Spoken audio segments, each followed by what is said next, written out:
Welcome to the Soul Health Mentor podcast with Nadia Kraus. Learn how to move your awareness out of your mind and into your heart so you can embody your divinity, experience joyous peace of mind, and create your most vibrant life by opening to receive your soul's sacred medicine. Hello, hello, hello. Welcome back to Soul Health Mentor Pod. Today, I am super excited, very, very grateful that I get to interview Jill McClennen, a death doula. We're going to talk about out of your mind and into your heart wisdom all around death, dying, and grieving. It is such an important topic to talk about, and I just can't wait to dive in. Hello, Jill. It's so wonderful to have you here. Hi, thank you so much for having me. It's really my pleasure. I'm super excited about this. Yes, this is such important work. And I'll start with the first thing that I notice around even the word death doula. I said to my husband, Eric, I'm so excited. I get to interview a death doula today. And he was like, what? What's that? So how would you describe that terminology? Yeah, that's probably, now when I meet people, still 9 times out of 10, when I say I'm a death doula, I get that same response. You're a what? So, and so death doulas have essentially been around as long as humans have been around, in the sense that it was usually women that would be the person in the community that would help bring babies into this world and then help souls leave the world at the end of life. And really, we eventually got away from all of that. Everything got very medicalized. So now, you're hooked up to machines and you're in the hospital and, everything's about prolonging life as long as possible. And so death doulas are now starting to become something that people are training to become in order to help us transition from this life into, whatever it is people believe. I mean, I believe that our soul goes on. I don't know exactly where it goes, but I believe our soul does go on. And so it's a non-medical person that really helps you transition from this life to the next life. And every death doula does it a little bit differently. All of us have had some type of training, but what we focus on tends to be a little bit different. The tools that we use tend to be a little bit different. And so really, if you meet another death doula or if you talk to another death doula, they're probably going to be different than me. But in the long run, the thing that we all have in common is this non-medical care of helping care for people at the end of life. Yes. So what I'm hearing, and you correct me if I'm wrong, but what I'm hearing is that there's this wisdom that has actually always been around, but forgotten. And now it's finding a rebirth. Would that be correct? Yes, I would say that is 100% true, because I think, like you said, it's this wisdom that I'm 43 now. I think since I was a child, I knew that I was supposed to be doing this work. Mm-hmm. I just didn't know what it was. There was not, any examples in my community. If anything, I was sheltered from death. Nobody talked about it. I wasn't allowed to see it.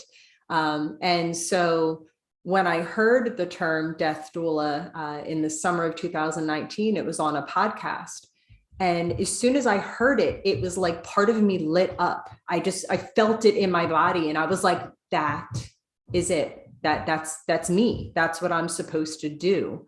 And I think there's a lot of us that really will gravitate towards this work if given the ability, if even, that people even knew that it was something that we could be doing. I think there's probably, hopefully, people listening to your podcast that are going to hear it and have that same reaction that I had, which is, that's it. That's what I need to do. I love that you shared that, because that was literally a visceral experience you had in your body that I actually refer to. It's like a soul desire just ignites.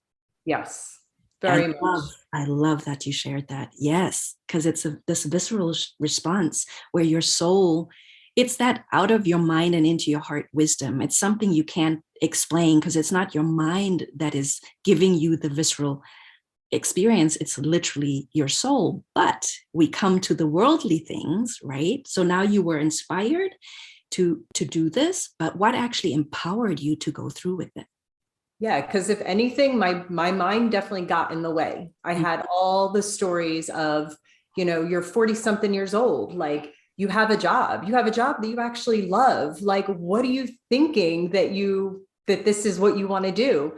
And I really almost fought with myself over it, because part of my soul, my being was like, Jill, you need to do this. And then my mind was like, you're crazy. Don't even think about it. And then in December of 2019, I had an experience that really triggered in me basically like an ego death. It was a moment where I was really bringing up a lot of my shadows, and a lot of parts of myself were being triggered by an external experience. And rather than pushing it all down like I used to do, I just allowed it to happen. And I felt it in my chest. It was like my heart chakra ripped open. And there was just like, it felt like something was like pouring out all of this negative, heavy, like dense stuff I'd been holding potentially all of my life, even from past lives. And during that time, I remember thinking, I physically feel this, like, am I dying? Is something wrong? Am I going to, and I just kept talking to myself, and I was like, Jill, you're fine. You're not going to die. Like, it's okay. And I practiced my breathing exercises, and I really kept calming myself. And then at one point I even was kind of like, all right, worst comes to worst, even if you do die, oh, well, we all have to die at some point. It's okay. And I woke up the next morning and I felt like a different person. I really was just like, I don't know what that was. I don't really care exactly what it was, but it allowed me to just let go of the fear and the stories and all of the stuff that was like stopping me from going after this like new thing that had been woken up. And that was the month I started researching how to become a death doula. I started looking for training programs. By February of 2020, I had found a mentor actually in California. I'm in New Jersey, and I signed up for an online college course. And I was like, you know what, if it takes me a couple years, because I was working full time and I had 2 kids, I was like, whatever, it doesn't matter if it takes a few years, like, it's fine. I just want to start now. Like, it just felt right.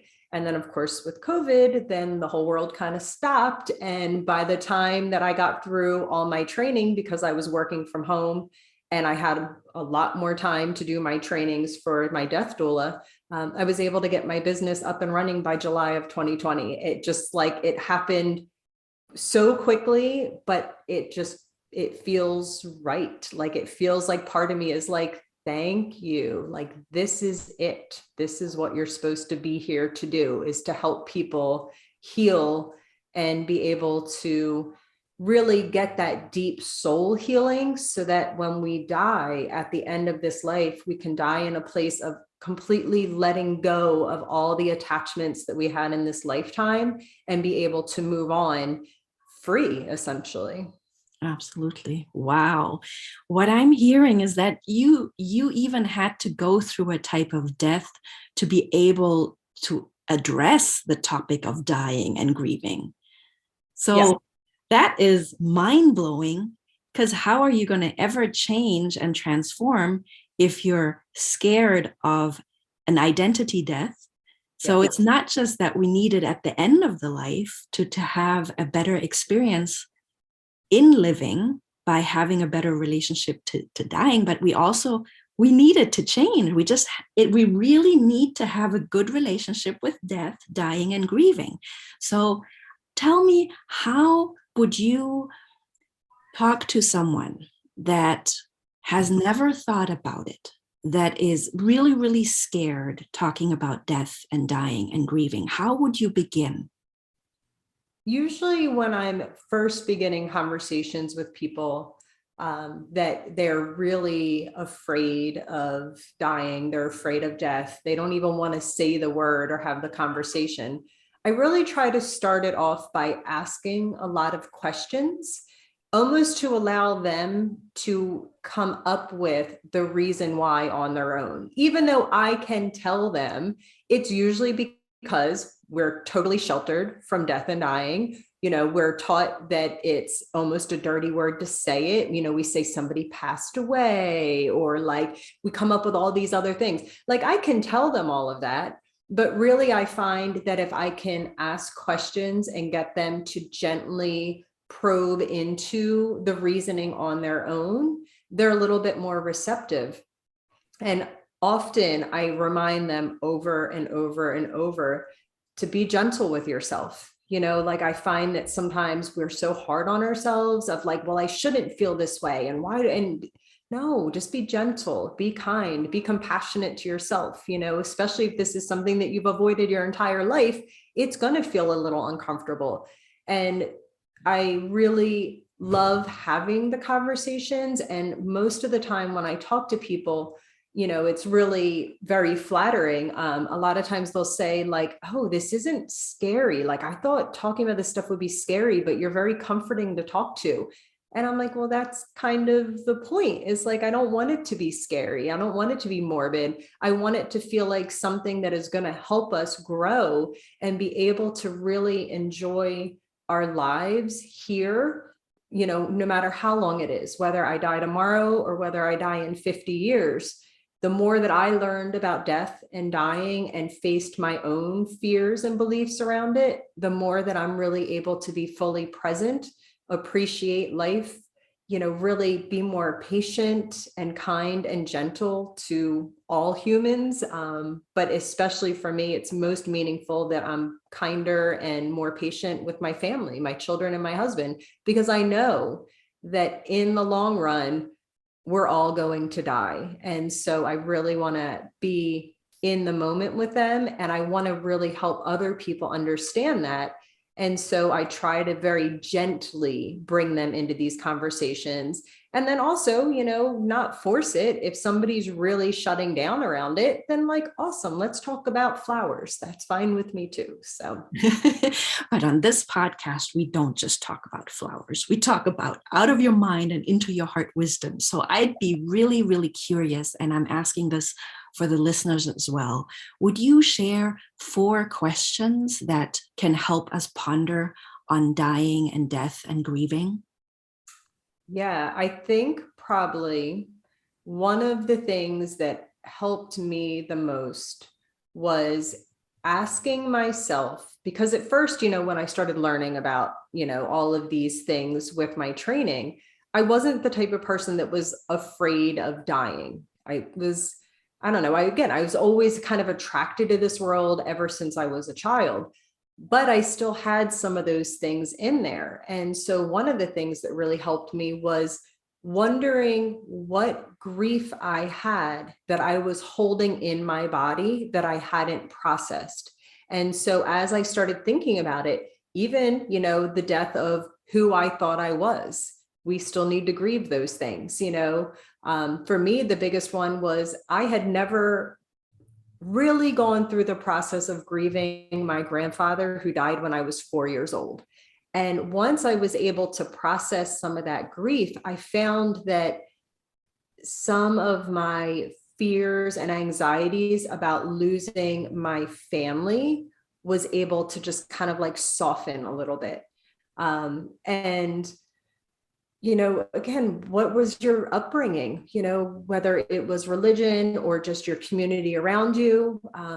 What was your experience with death as, a child, as a teenager? A lot of us are very sheltered from it. Again, with my grandfather, I was very close to him. I helped take care of him at the end of his life. Even at 4 years old, I would push him around the house in his wheelchair and I would help feed him and I would do all that stuff. And then all of a sudden he was gone. It was like he was there and then he was gone and I wasn't allowed to go to the funeral. Nobody talked to me about it. And I just kind of like held all that in. But then as I got older, even, as people were dying, then it's almost like a shock because you're like, wait, what happened to them? It's like you find out in your teens and in your 20s that like this type of thing happens. And it can really be a shock to your system. So what do we want to do? We want to push that down. We want to close it down. We want to not think about it. So really kind of asking yourself, what was my first experience with death? When was the first time I really, learned about it? When was the first time that I was up close and personal with it? If you were ever up close and personal with it, because again, a lot of us really aren't. Mm-hmm. And one of the things too is, society essentially, especially in America, we're really obsessed with like dying, violent movies and entertainment, right? So like, how did that impact our ideas of death and dying? Like we are taught all of these things by society and what they think is, it's like an entertainment, but it's this weird like obsession, like fascination that we have. So like, where did you get some of your beliefs? Is it from entertainment? Where does it come from? Really just like peeling off the layers, almost like an onion, seems to be a really good way of kind of doing this work of just very gently, asking yourself why I believe what I believe. What was my experience? What did I want my experience to be? And if you haven't really been near somebody that was close to you that died, what are you most afraid of when it comes to somebody dying that you're close to? Are you afraid of them suffering? Are you afraid of the unknown? Are you afraid of not being prepared? Like, what fears do you really have? Because once we can kind of start thinking about it, then you can really dig into it a little bit and really find out what the truth is behind those fears. And then we can really address it and help heal it so that when you have that experience, because we're all going to, I mean, unless we die first, we're going to lose people that are very close to us. And if we're not prepared for it, that's when it can be very scary and overwhelming, where if we kind of start thinking about these things and asking ourselves these questions, we're really going to be better prepared for it when it happens. Yes. So the 4 questions I heard were, and they were very good, asking yourself if you're holding some type of grief in your body, or it could even be an experience, because I can relate to it. Sometimes we have to grieve our losses. That was the part of grieving an identity, grieving our losses. So what grief are you holding in your body or in your memory even? That is really, really good question. I also really loved the question about culture. What did your culture, because I'm from Germany originally, and yes, there's definitely a completely different relationship to violence in Germany than in the States. It's very, very different. And so that's a really good question. And I love how you said that if you ask these hard questions now, that at the end of someone's life, either your own life or someone's life, you can have a better experience and be more present. Yes. And I love that you said that, because now I forgot the 4th question, but that's okay.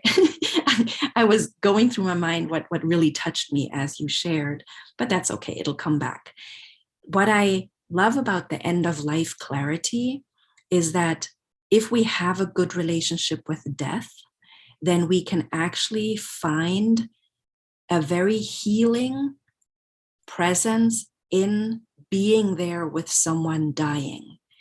That is something that I find very hard to explain to people. And I would love to know how you invite into that presence of healing at the end of life. Yeah, I really think that the end of life can be a beautiful spiritual experience for anybody that is, with someone that they love that is dying. I feel like it's such a special moment for us to be able to share that with somebody that we love. And, there is a lot of things that the physical body will go through at the end of life, right? That's just kind of across the board. If you're dying a more natural death, in that, like, it's not like an accident and you have a sudden death, but like, if you're sick or, you're aging, whatever it is, and you're going through this natural death, your body is going to go through different processes. But it's not just the body. The person's soul and even the person's mind are really going through a lot of different experiences. And if we can be with somebody and really try to fully be present, calm, quiet our minds, really do that, from your mind into your heart, and really just connect with the person, you can have a really beautiful and special experience that can be healing for you and them. Think about how most of us really have almost like unfinished business with a lot of people in our lives. And so a lot of cases, I think when people are holding on, whether they're the ones that are dying or whether it's the person that's losing somebody, we're holding on. We're not willing to let go because we feel like it's just not time yet. Like, I need more time. I need to say these things. I need to be able to clear the air over these things. I think you can still do that if you can really calm and quiet and be present with that person, and, touching, if you can, touch their hands, touch their arm, connect with them. You can still talk to them, even if they're nonverbal. If you want to talk and thank somebody for the experiences that you had with them, apologize for something, they can still hear you. Even though they can't necessarily verbally respond, they can still hear you. And it's really just a time that I think if we could really lose our fears around it, be better prepared for what the physical body may be going through, so that we're not freaked out and upset and like worried that they're uncomfortable or something's wrong, and really just be fully present with the moment. It can just be one of the most beautiful experiences in life that we can have. Yes. This is such an important topic to talk about. And what I heard you share there is that the death experience, if we are present and if we go literally quiet the mind out of your mind and into your heart, what lives in the heart, love lives in the heart. What lives in the heart in the present moment, peace lives in the heart. What I find so important is that as the ones getting left behind, there can be a very self-centered behavior because we're losing someone that is really dear to our heart. But if we come out of our mind and into our heart and come into love, then if we're honest with ourselves, we want the one that we're losing to have a peaceful transition. That's how I view it. What do you say about that? Yeah, I think we all want to have a peaceful transition. And I know, that's what I want for the people I love. And it's hard because, again, my mind immediately, even just saying that out loud, goes right to my husband and my children. And I go, but please don't let it happen anytime soon. Please don't let it. It's like, the mind really goes there. But then in my heart and in my soul and in my entire being, the rest of me is like, you can't control it, even if it does happen sooner than you want. And I really just want whatever it is, whenever it is that it happens, I want them to be peaceful and feel loved. Like that's really the thing. Like you said, it's really about going into the heart where the love is, that I want the people around me to understand how much they were loved, so that when they're dying, that's what's on their mind. That's what they're feeling as well in their soul and in their body, is this feeling of love, not us holding on and clinging and scared and afraid. And I think sometimes, especially when you're at the end of life, you're basically, in between two worlds. Like part of them is already transitioning into the spirit world. So they're really in touch with everything that's happening around them, less on the physical level because they're already starting to detach from their bodies. So they're going to feel more of what we're feeling. And in some cases, if we're fully present, we're going to also feel some of what they're feeling. because it's just a different place that we're meeting people when it's the end of life. And yeah, I mean, we want our people that we love to die and feel loved and at peace. Yes. Oh, so wonderful. So let our listeners know where they can find you. So my business name is End of Life Clarity. It's the same, whether it's my website, I am on Facebook, Instagram, TikTok, all the stuff. But I also do have a Facebook group. It's called End of Life Clarity Circle, where I basically have these conversations. I ask a lot of questions and just listen to what people say. And we really have beautiful conversations around death and dying and grief, but also life.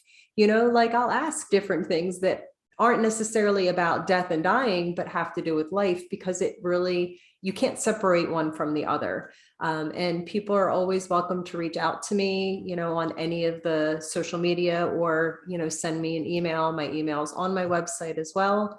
If anybody has any questions or just wants to know, potentially how I can help them out a little bit more, because I do work with people in person, but I also do a lot of work virtually now, working around our fears, our anxieties. I support people through grief. I support people while they're essentially watching one of their loved ones die. I can help support them through that process as well.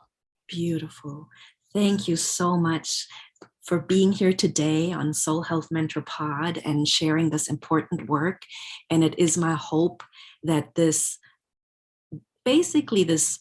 in German, they use the word Tabuthema, which means nobody talks about it. So I hope that can change. People can hopefully find courage to face their grief, to face death, and to face dying. Thank you so much for being here today, Jill. Thank you so much for having me. It was a beautiful conversation. I appreciate it.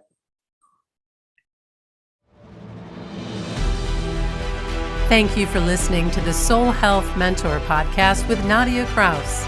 If you like what you heard, please subscribe, rate, and review at Apple Podcasts or wherever podcasts are playing.